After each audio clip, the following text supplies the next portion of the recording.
Olá!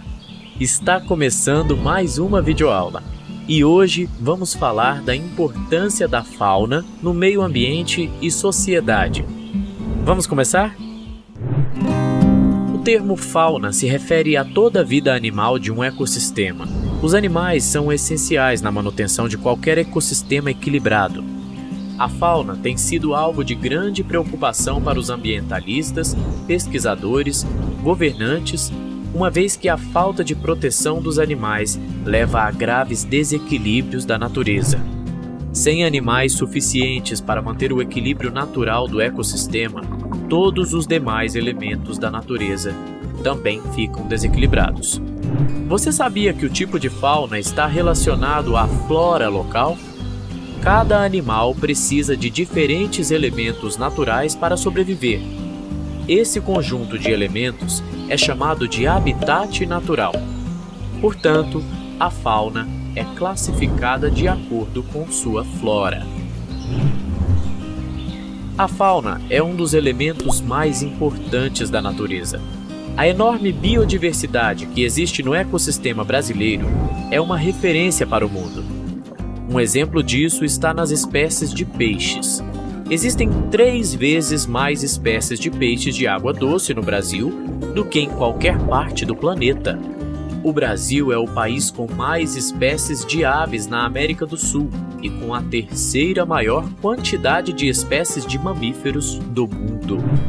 A importância científica da fauna brasileira é imensurável, já que se trata da maior biodiversidade do planeta. São aproximadamente 100 mil espécies de invertebrados e 8.200 espécies de vertebrados, dentre os quais 713 mamíferos, 1.826 aves, 721 répteis, 875 anfíbios, 2.800 peixes continentais e 1.300 peixes marinhos. Dentre os biomas brasileiros, destacam-se em termos de biodiversidade a Amazônia, a Mata Atlântica, o Cerrado e a Caatinga. Na floresta amazônica, a fauna composta por peixes e mamíferos aquáticos é muito importante. Entre os exemplos estão espécies como boto cor-de-rosa, pirarucu e peixe-boi, bem como alguns répteis, anfíbios e serpentes. Nas áreas de florestas podemos encontrar animais como anta, onça-pintada e várias espécies de araras e papagaios. A floresta atlântica está entre as 5 regiões do planeta com mais espécies nativas, das quais 17% são aves e 10% são anfíbios e mamíferos encontrados somente na fauna brasileira. Vale citar que os animais da fauna brasileira são, via de regra, de pequeno porte. Na Mata Atlântica, nos deparamos com mais de 1.020 espécies, apenas entre as aves, dentre as quais 188 existem somente neste recorte territorial do bioma. O Cerrado é considerado a savana mais biodiversa do mundo, pois abriga diferentes ecossistemas.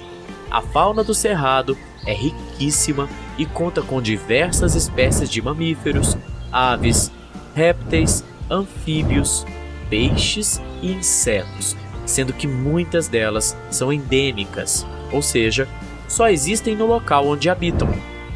Pesquisadores apontam que existem cerca de 320 mil espécies de animais neste bioma. O bioma abriga aproximadamente 200 espécies de mamíferos, 800 espécies de ave, 180 de répteis, 150 de anfíbios e 1.200 espécies de peixes. A Caatinga abriga um grande número de espécies da fauna brasileira, como mamíferos, répteis, aves, anfíbios, entre eles a cutia, o gambá, o preá, o veado catingueiro, o tatu-peba, gatos selvagens, a asa branca e uma variedade de insetos que exercem grande importância para o bioma. A fauna da Caatinga é bastante diversificada, apresentando diversas espécies de répteis, 45 espécies de anfíbios, mais de 200 espécies de aves e cerca de 178 espécies de mamíferos.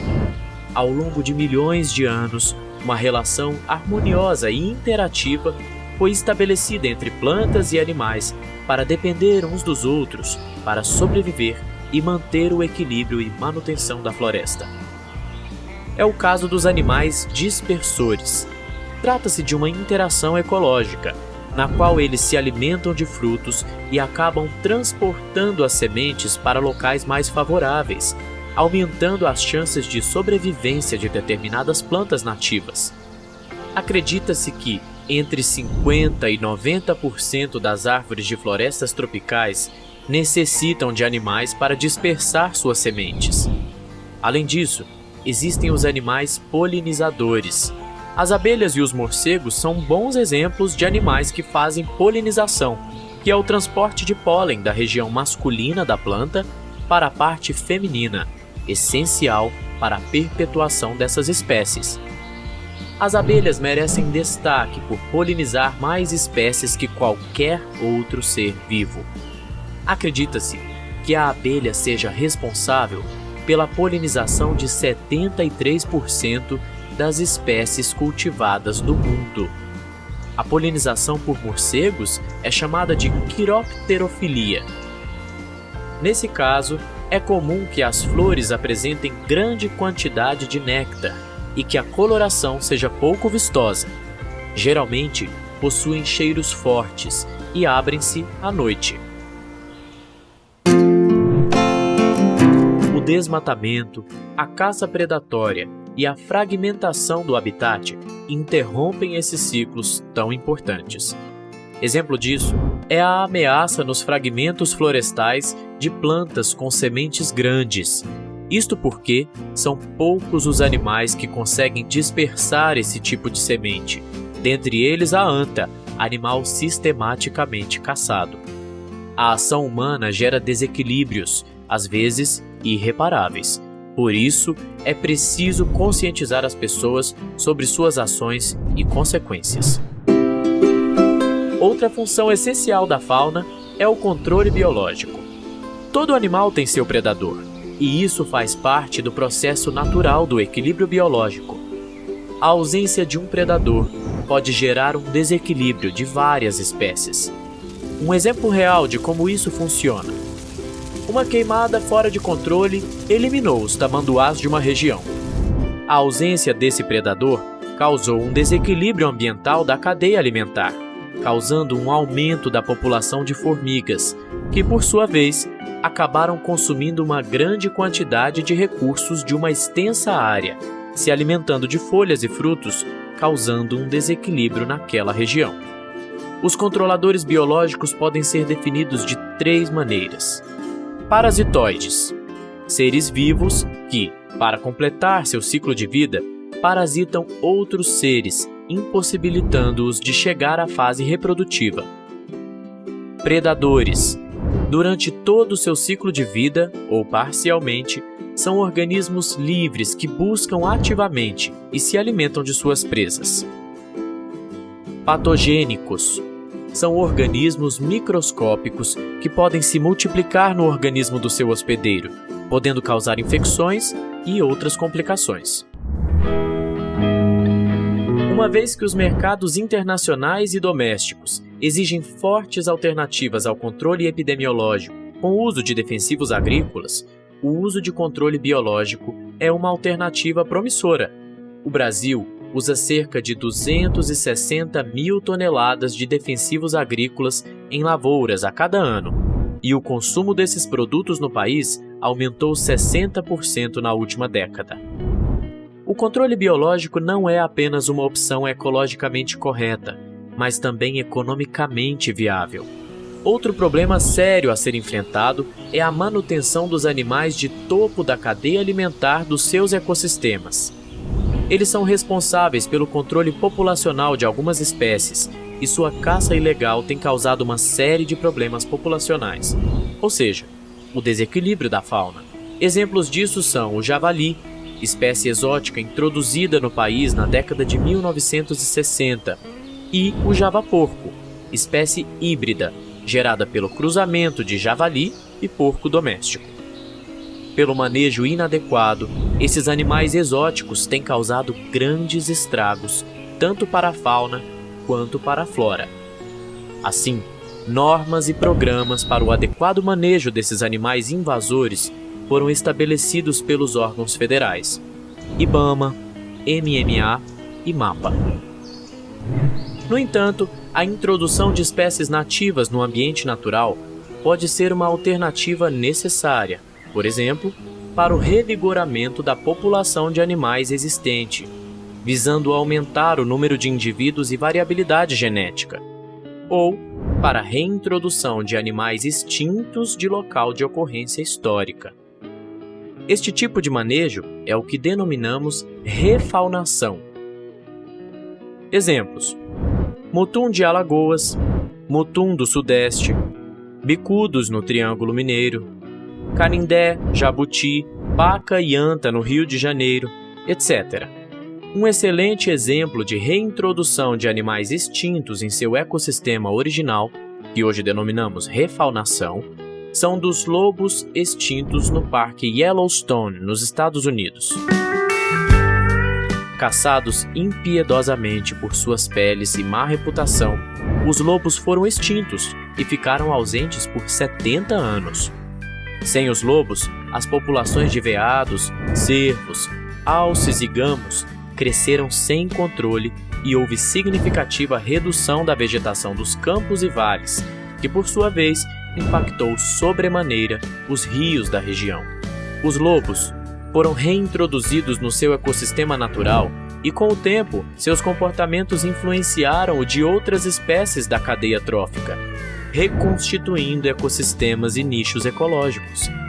Surpreendentemente, constatou-se que os rios mudaram em resposta à volta dos lobos e passaram a ter maior fluidez e estabilidade em seu curso. Sempre por causa da intervenção humana, a invasão biológica é a segunda principal causa de perda de biodiversidade no mundo. A simples introdução da espécie exótica já causa um impacto no meio. Se for uma espécie invasora, causa um desequilíbrio ainda maior. Essas espécies começaram a competir ferozmente e predar as espécies nativas, levando à sua extinção local.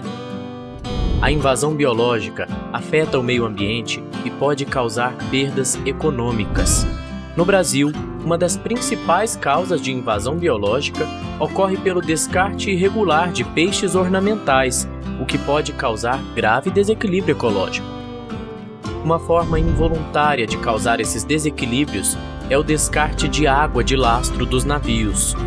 Em um caso bem conhecido, a água de lastro dos navios vindo da Ásia era descartada em águas brasileiras, contendo uma espécie exótica, o mexilhão dourado, que ao cair em águas brasileiras se multiplicou, subiu os rios e chegou ao estado de Minas, invadiu reservatórios e sistemas hidroelétricos, causando grandes estragos às turbinas geradoras. Isso mostra o potencial de invasão de uma espécie, causando um desequilíbrio ecológico devastador. O tráfico de animais é outro grave problema enfrentado para manter o equilíbrio da fauna. O Brasil importa e exporta animais silvestres, embora ambas as atividades sejam proibidas. Se há tráfego, é por causa da demanda. Por isso, não podemos incentivar essa atividade de nenhuma forma, mesmo que com boas intenções.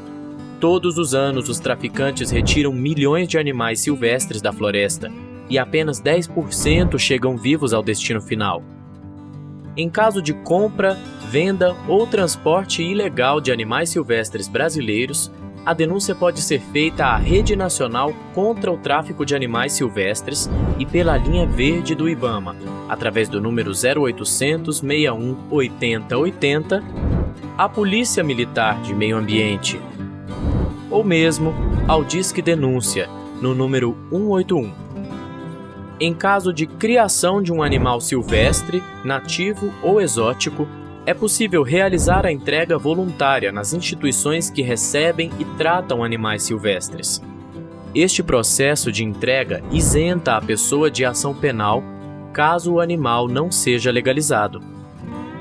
Para realizar a entrega do animal, é preciso contactar o IBAMA ou o CETRAS. Nossa aula fica por aqui. A gente se vê na próxima. Até lá!